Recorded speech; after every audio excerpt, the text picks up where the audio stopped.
Okay, guys, so we're going to start covering chapter 5.3. Recall that the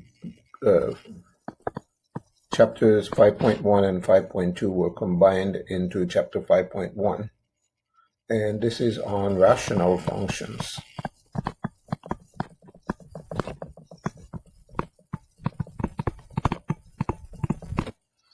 So first we're going to start with a definition of what a rational function is. A rational function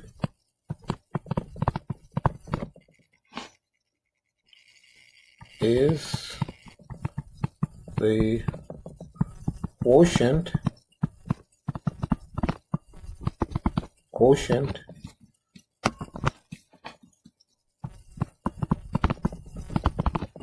of two polynomials that is simply one polynomial divided by another polynomial. Examples: f of x is equal to 2x over x minus 3. F of x is equal to 3x plus 1 over x squared minus 3x plus 2. Or simply f of x is equal to 1 over x. F of x is equal to 1 over x squared. Or the polynomial could even be something like x squared minus 4 over 3, because y equal to 3 is a polynomial. I just wanted to go ahead and graph two basic polynomials. So we're going to look at the graph of y is equal to 1 over x, and the graph of y is equal to 1 over x squared. Let's go to the calculator.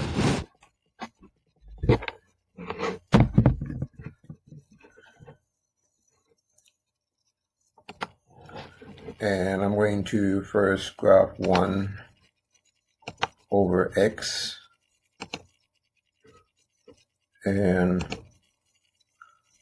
I can see the graph of 1 over x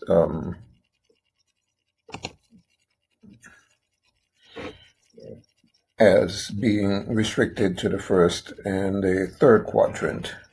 I'm going to go ahead and save this and put it into the note so you can look at it later. Hopefully you're using some form of online calculator that you can do this.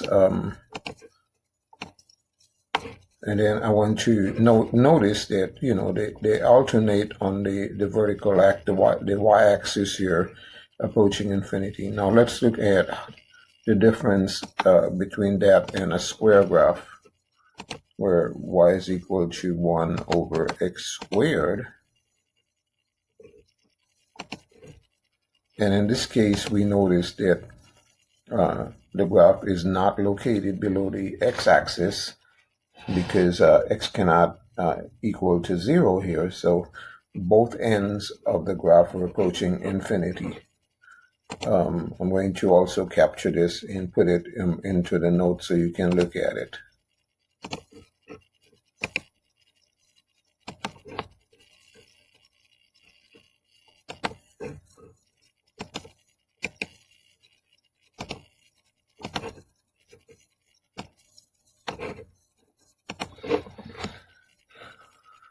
So next we're going to describe how we determine the domain of the rational function. Finding the domain of the rational function hinges on the fact that we are not allowed to divide by 0. So if we set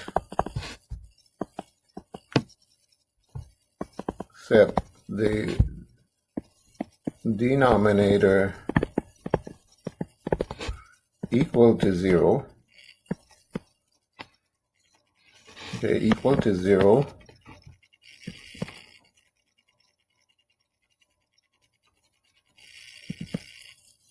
before writing in the lowest terms,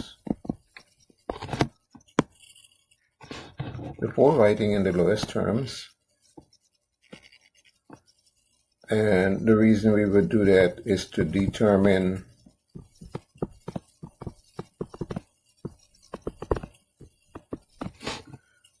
the undefined points.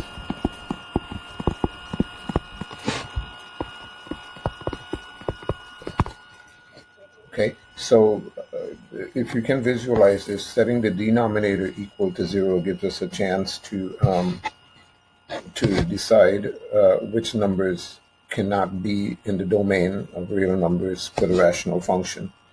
Some examples. Let's say f of x is equal to x squared minus 4 over x plus 3.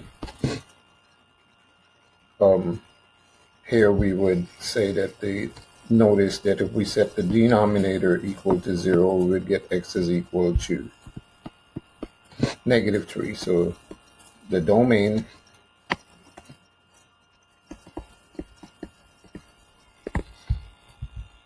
and going forward, we're just going to use D for this, is all x not equal to negative 3. Or if we have something like, say, f of x is equal to x plus 6 over x squared plus 8x plus 12, we would need to factor the denominator.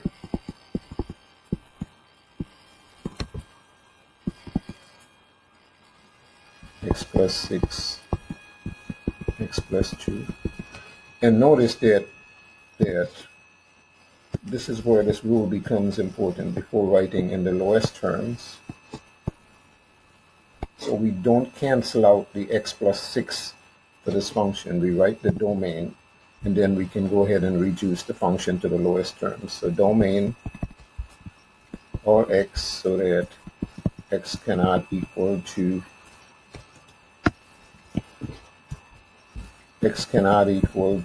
negative 6 or negative 2. And then if you go ahead and that x plus 6 canceled out would become a hole in the graph that x is equal to negative 6. But we're not going to get into that right now. If we wanted to find the domain of f of x is equal to x minus 5 over x squared plus 2. The domain is all real numbers. That's easy to see because there's no number that we can substitute into the denominator that would make the denominator equal to 0, because anytime we square a negative number, it becomes positive. So that denominator for this function will always be a positive number. One final example, f of x is equal to x squared minus 9 over 3. Here, we are not able to substitute anything in the denominator, so the domain will remain all real numbers. In other words, there's no way to divide by 0 in this function. Next, we can speak a little bit about the range of the function. So the range is determined by the vertical shift of the function. Now, I want to make this as simple as possible. If we have a function such as f of x is equal to 3 over x plus 3 minus 4, because this function is shifted up 4 places, down 4 places, y cannot equal to -4. And you can see that from the graph of the function by looking at the graph. If I were to graph this function,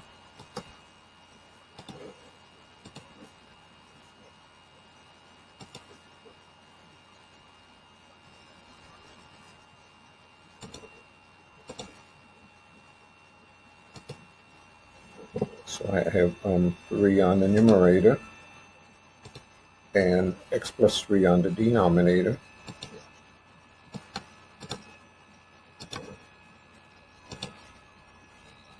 Minus 4. And if we graph this and visualize that at what's happening at -4,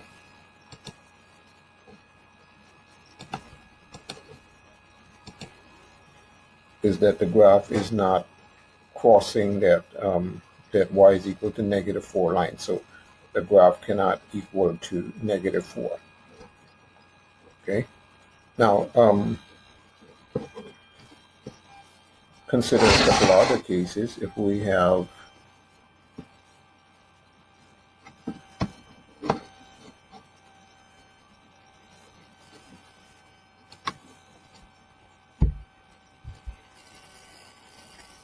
f of x equals to -6 over x minus 1, this has no vertical or horizontal shift, so y is not equal to 0.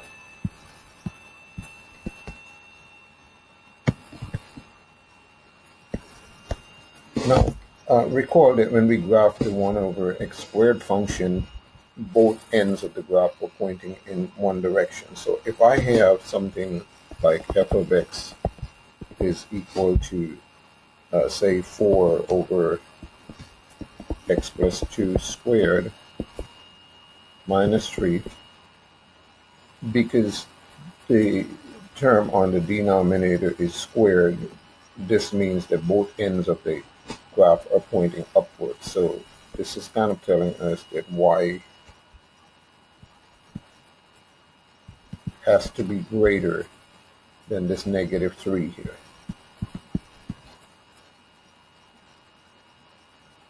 To see this, you probably want to graph this function and look at it. So let's bring up my calculator here. And I'm going to go ahead and change values on this. So we'll change this to 4. Change this denominator to x plus 2 squared, say minus 3. And look at the graph now. The graph is trending upwards at -3. We put in -3 here on the second function. We did a -3 here instead of a +3.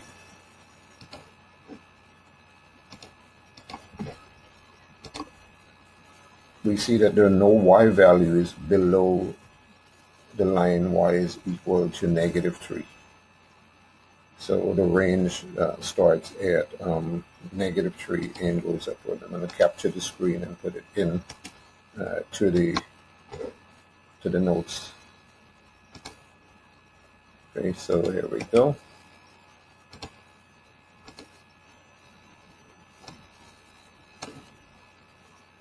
And that kind of gives you a representation of what's happening here. This is the graph for that. it has to be greater than -3. So yeah, so far we know about domain and range. Now we can talk a little bit about oblique asymptotes.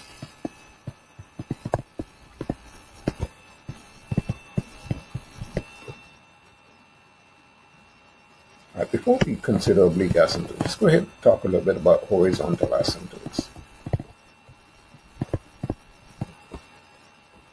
Horizontal, and maybe we can combine this with oblique asymptotes as well. Oblique asymptotes. Okay. So if as x approaches plus or minus infinity,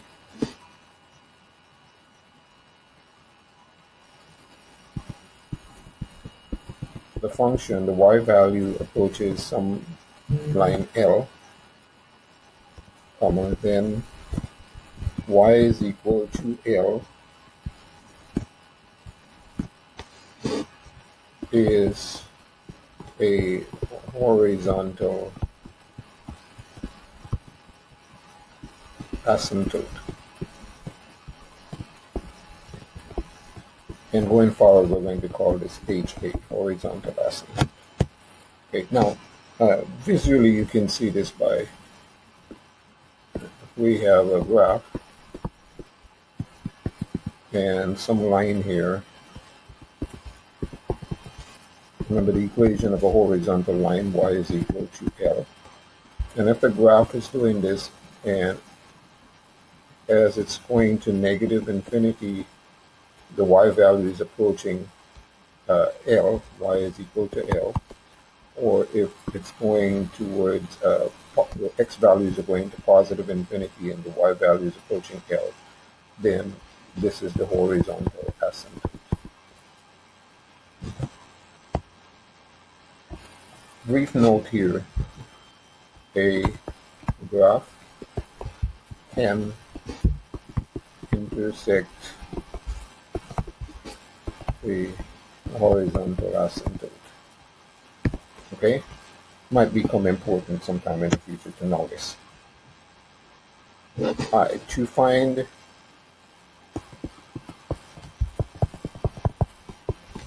horizontal asymptote, we're going to use a general form of the equation. Say r of x is equal to ax to some power n, and then in descending order, polynomial in the standard form, and bx to some power m, where n and m are the highest powers, the degree of the polynomial. Now, we have four scenarios here. One, if n is equal to m, the horizontal asymptote is y is equal to the coefficients, quotient of the coefficients, whatever the coefficients are here, a over b, not n over m, but a over b. For example, if I have r of x is equal to, say, 4x cubed plus 3x over 2x cubed minus 5, since the n is equal to m here, the horizontal asymptote is y is equal to 4 over 2 over 2. The second case is if n is less than m, the horizontal asymptote in this case is 0. Now, for example, if I have, say, f of x is equal to negative 3x plus 5 over 2x plus 1. So this is 3x squared plus 5 over 2x plus 1.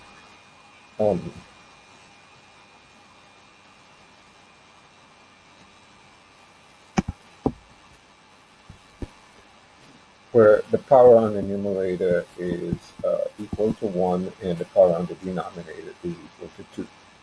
So this is a classic case where the power on the numerator is less than the power of the denominator, so the horizontal asymptote y is equal to 0. The third case is if n is equal to exactly m plus 1, we have an oblique asymptote, and we're going to use OA here. This is sometimes called a slant asymptote, and what's happening in this case is instead of a horizontal line, we have a slanted line where the equation in the form y is equal to mx plus b, and we might have the graph doing some weird things like the graph going along this horizontal line that way and this way.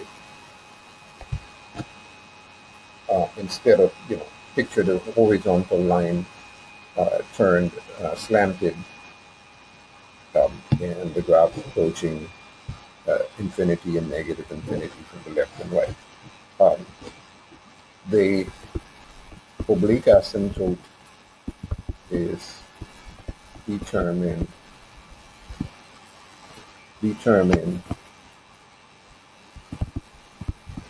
by long division. To mention here that if a graph has an oblique asymptote, there is no horizontal asymptote. Okay? Now, let's look at an example of exactly what this is saying to us. If I have f of x is equal to x squared plus 2x plus 1 over x minus 2. Here the power of the highest power of the numerator is exactly 1 more than the highest power of the denominator. So we have to use long division to find the oblique asymptote, x squared plus 2x plus 1. So this is the reason why we covered long division in intermediate algebra. So we need to place an x here. X times x is x squared, and change the sign to negative. X times negative 2 is negative 2x, and change the sign to positive. Add. This becomes 4x. Then we need to put 4 here. Bring down your 1. 4 times x is 4x, change the sign to negative, and 4 times negative 2 is negative 12, change the sign to positive. At this time, we're not concerned with the remainder. The oblique asymptote is simply y is equal to x plus 4.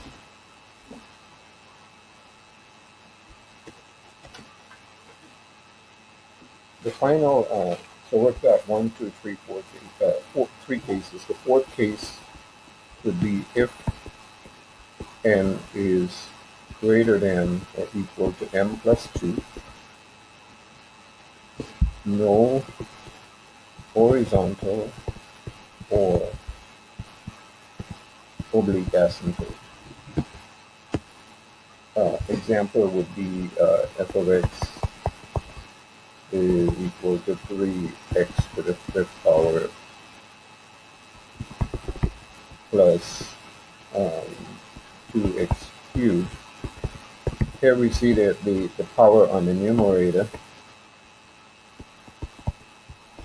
is exactly 2 more than the power of the denominator. So no oblique asymptote or horizontal asymptote. So anything that's more than 2 or more than 2 will give you no horizontal asymptote. So I want to go ahead and just to find Okay, let's go ahead and define a vertical asymptote. Vertical asymptotes.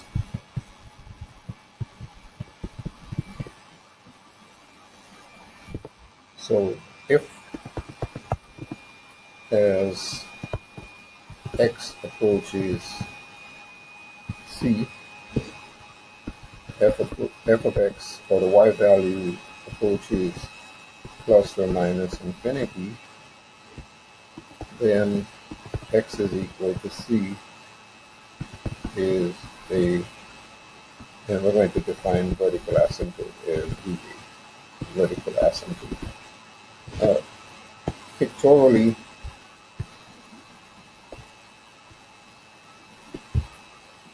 we have a vertical asymptote as, say, x is equal to -3. In this case, c is equal to -3. Then the graph will not intersect that vertical asymptote, but instead it will go up or down to the left, up to positive infinity or down to negative infinity. Or you can possibly have, let's say we have vertical asymptote x is equal to 5.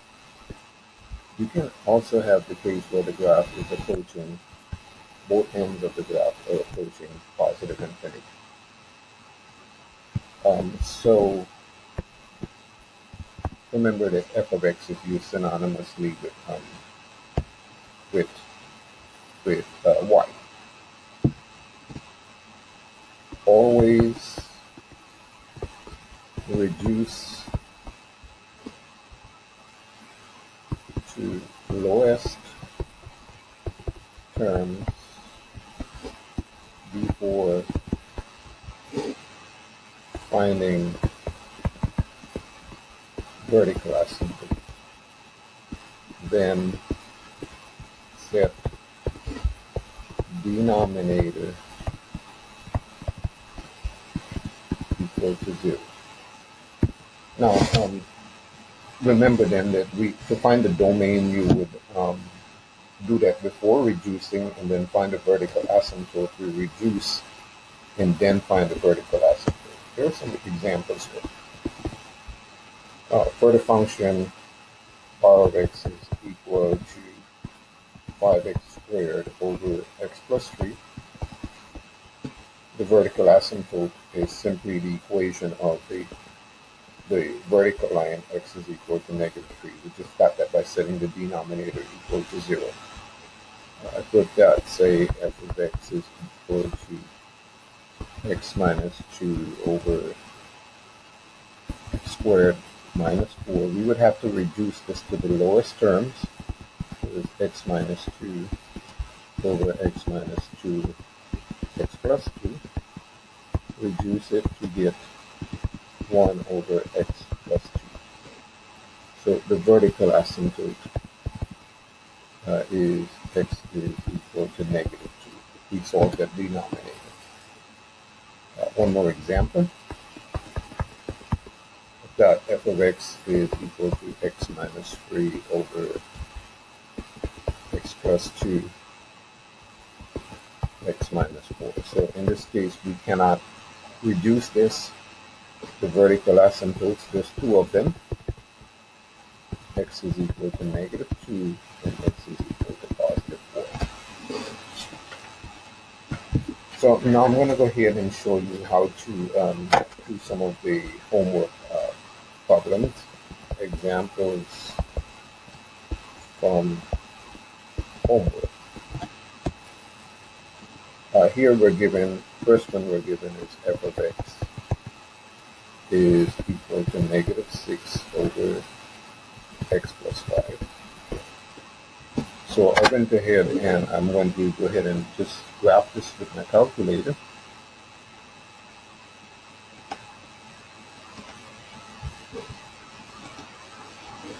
-6 over x plus 5 in parentheses.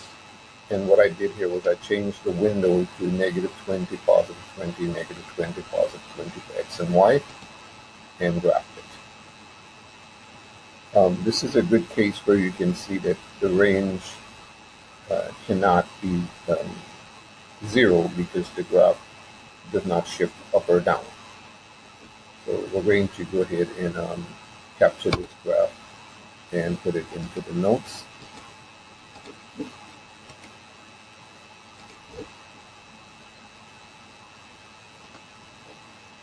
There's the graph. We're going to have to pick out this graph from a series of graphs. So you have to be able to graph it, right?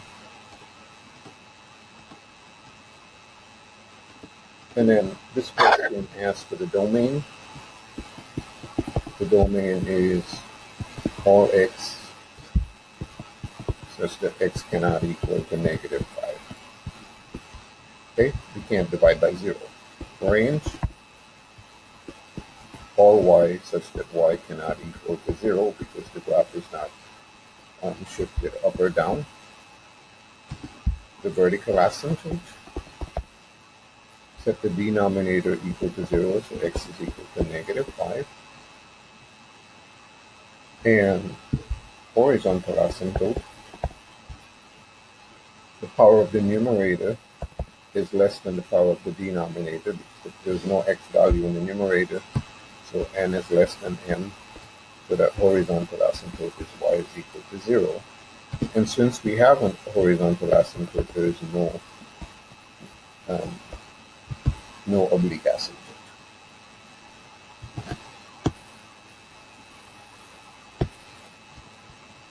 Question 2, f of x equals to 4 plus 2 over x minus 5 squared. So we absolutely want to go ahead and graph this with a calculator and see what it looks like.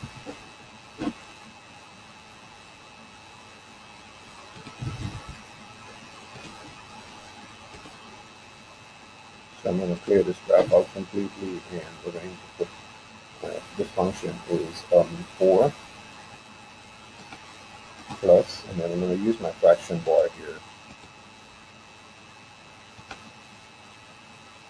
to get 2 over x minus 5 squared.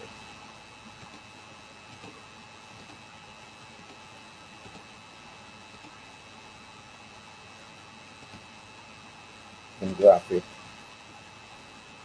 and we see that this function is raised up 4 places. If you put a line at y is equal to 4, you can see that there are no y values below 4. So that means the range has to be all values of y that are greater than 4.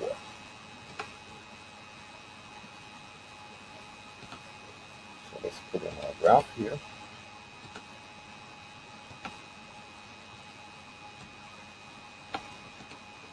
And then we can write the rest of the information they're asking us here. The domain, notice that x cannot equal to +5.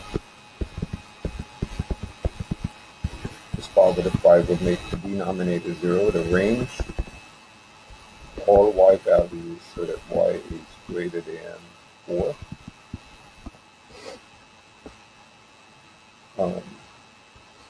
The vertical asymptote, we set the denominator equal to 0, we get x is equal to 5. And that of course is the line going through the middle here. The vertical line going through the middle. X is equal to 5. Then we've got the, let's write this a little better, right?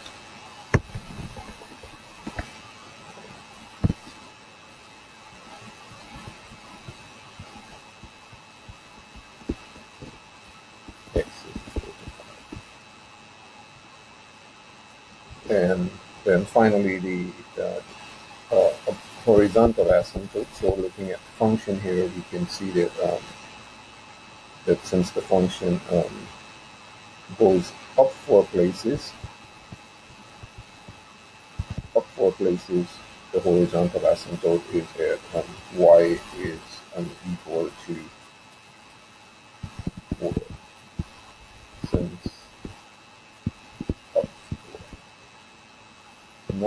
asymptote since it already has a horizontal asymptote, so no oblique asymptote.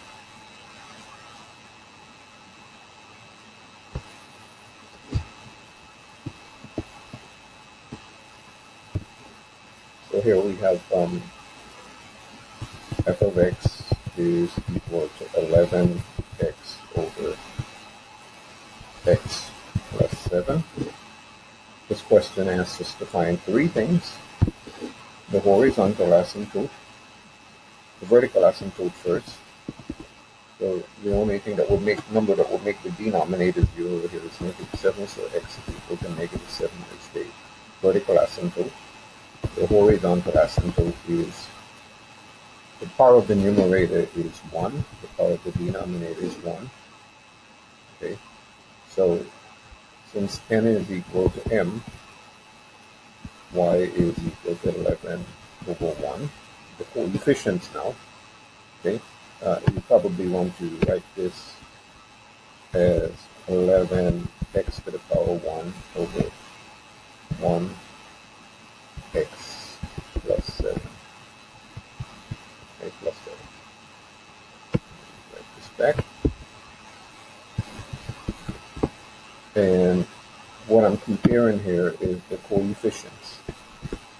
Okay, since the powers are already equal, we equate the coefficients.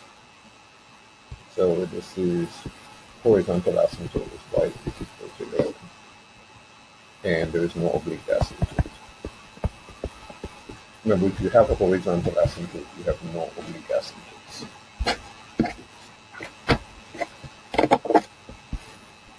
Question 4. F of x is equal to x cubed minus 8 over x squared minus 3x plus 2. So this question does not ask about domain, so we're going to go ahead and factor, use the difference of cubes formula on the numerator, x minus 2. Remember, this is x cubed minus 2 cubed, so x squared plus 2x plus 4 on the numerator. And back to the denominator, we have two numbers that multiply to give -3, add to give, two numbers multiply to give +2, add to give -3 would be -2 and -1. Okay? If you don't remember the difference of cubes formula, please go back and review it. That was covered in intermediate algebra or algebra 2. So canceling here, we have x squared plus 2x plus 4 over x minus 1. The function is now in the lowest terms. So our vertical asymptote is x is equal to 1. Set the denominator equal to 0 and solve it. Now we consider the horizontal asymptote. This is the case where the power of the numerator, okay, is exactly 1 more than the power of the denominator. So no horizontal asymptote, but it has oblique asymptote. Okay? So oblique asymptote, we do long division now. X squared plus 2x plus 4 over x minus 1. X times x is x squared, change the sign to negative. Negative x times x is negative x, change the sign to positive. Add, we get 3x. Bring down to 4. So we need to place a 3 here. And that's about all we need to do here. This x plus 3 is our oblique asymptote. Okay, remember, we're not concerned about the remainder here. If you want the remainder, it will be 7, but that's not our concern right now. That doesn't become part of the oblique asymptote. Question 5.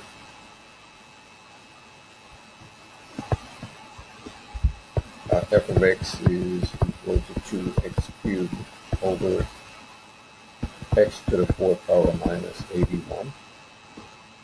So we have to do a bit of factoring here to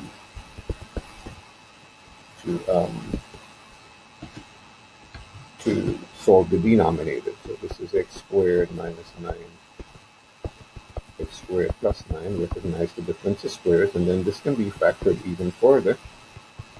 2x cubed, x plus 3, x minus 3, x squared plus 9.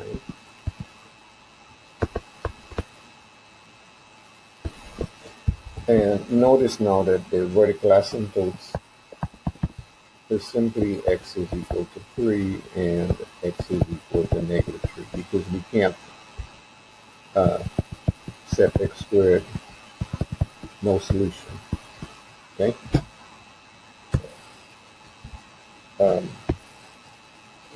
Horizontal asymptote.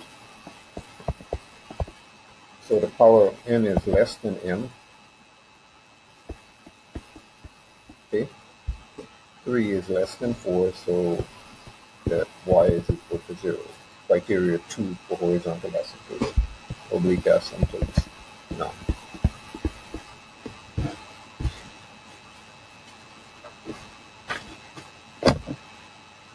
Okay, one final example. This is similar to either 6 or 7, so I'm putting it down as number 6. This function is x to the 4th power 256 over x squared minus 4x. So here we would factor the numerator. This is x squared plus 16, x squared minus 16 over x into x minus 4.